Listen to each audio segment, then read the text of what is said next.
سالڤەگەر را نەهەمین یا هەڤالê me behzad dorson selametî û vegerekî zû li nav hevalê xwe û malbata xwe jê re dixwazim. Bi rastî yanî revandina wî girêdaye bi wê qonaxa siyasî di 2012 da rejîm Rojavayê Kurdistanê teslîmî peyadê kir. ji ber yanî xuyayî bû ji rejîm re didît ku Partiyên Kurdî di rêya Encumena Niştimanî Kurdî re wê Rojava têxin destê xwe û meselê Kurdî dizanî yanî pirsekî netewî ye. Rejîm hekû bixwaze were şer bike têxebin destê xwe ji xwe pirsek netewî ye wek min got mesela gelek ji rejîm mestir e. Ev mesele wê zû yanî giringiya xwe bistîne destê yanî em nabêjim destêwerdan we zû çê bibin lê nayê qebûlkirin ku rejîm Rojava têxebin destê xwe ji ber ku wê gelekî îşkaliyatê mezin jê derkevin. Vir ez dibêm yanî mewduek siyasî ye, projeyek siyasî ye bi rastî rejîm didît yanî Kurda bixwe berrehevdê, Kurda têxe rûhevdo fe li cem wê wilo tesewwur çêbû ku teslîmî PKK peyadê bike wê jê re baştir be ji ber ku ew na dikarin wekû heya rojî îro jî dibînin yanî ew rêbazekî çewtî xelet ku di rûyê pirsa Kurdî da sekinî ku nehîşt pirsa Kurd pêşkeve rêgir bû ji pêşketina pirsa Kurd re ta rojî îro jî yanî ew yanî kar ji alê wa berdewam e. Fe ez dibêm yanî revandinê wîna û berî wê yanî şehîdbûna Mişal Temo hevalê me Nesirdîn Berhek revandina Ebu Azad yanî gelek tişt çê dibûn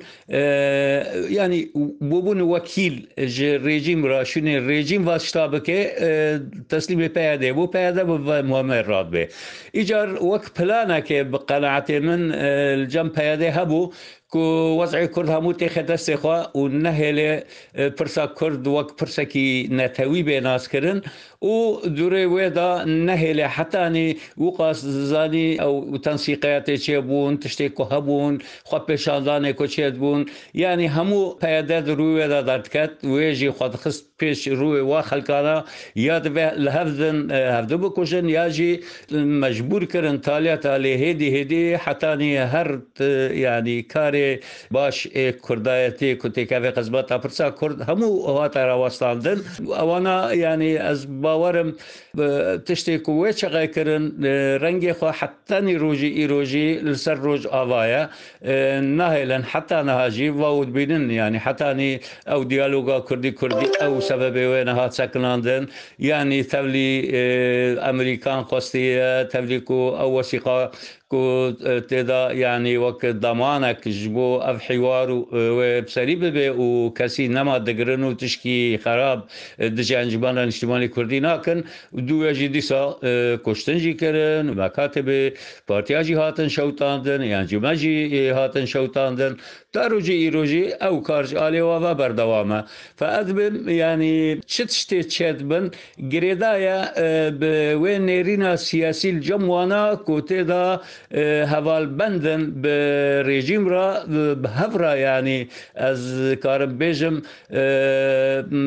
planekê dimeşîne ku wezî Kurd rengê xwe yî netewîyetê nestîne bibe çîrokekî dîn û wa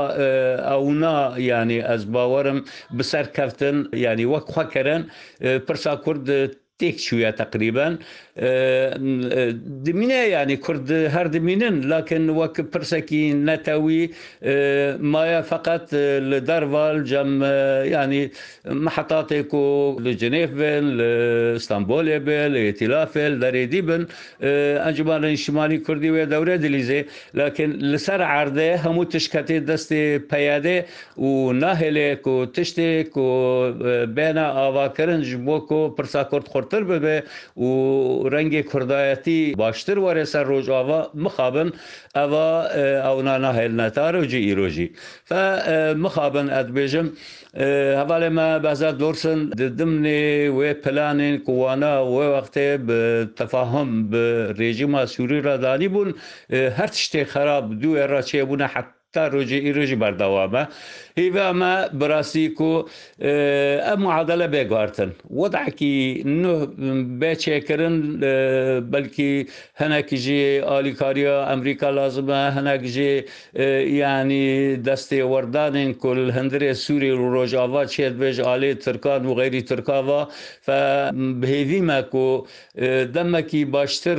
ورا بيش كردان کرد کاربن یعنی جوه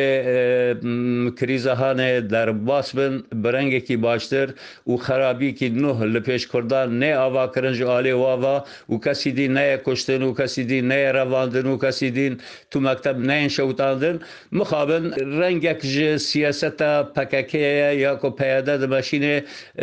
و هر حجاج و ذرایع و پیشتر که آوا بکنج بو کو دستی وردان چه ببن ولی کردان روش تک بچه مخابن یعنی رنگک ج سیاست کی گله کی چوتی خرابه